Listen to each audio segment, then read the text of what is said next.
Cheers, Dad. It was a lovely service. But you know what Mum's like. If one can describe such things as lovely, Alison. Ugh, you know what I mean. All the people who loved you were there, nice words were said, everyone had a wee drink, the sun was even shining. There was a rainbow, remember?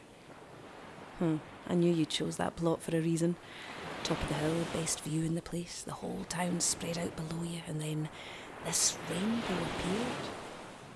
An arcobaleno. I pointed it out to Mum. I thought it was symbolic.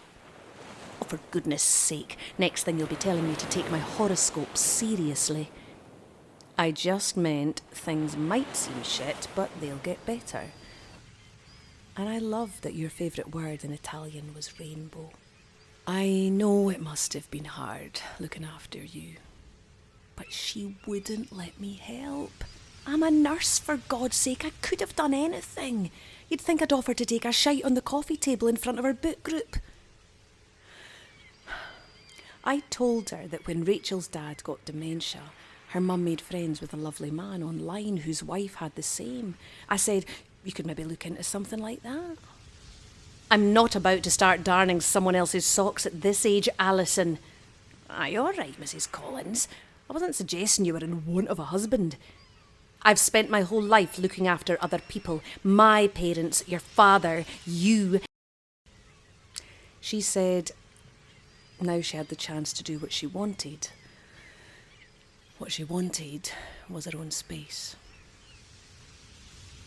I told her I'd say a wee prayer for her. She said not to be facetious. A big house doesn't necessarily equate to a happy home, Alison. I said nobody wants to hear that about their own parents, especially when one of them's just died. She said I wasn't a child and she wasn't going to treat me like one.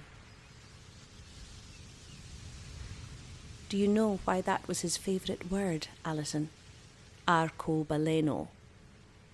She said it, just like that. The whole time she was staring at my arm. She's always hated that tattoo. Couldn't understand why I would voluntarily scar my own body. I don't know, Mum. Because he liked how it sounded? Because it made him think of the beach after he'd walked the dog on a rainy day? No, dear. It was the pet name he gave to his mistress. Mio Piccolo Arcobaleno.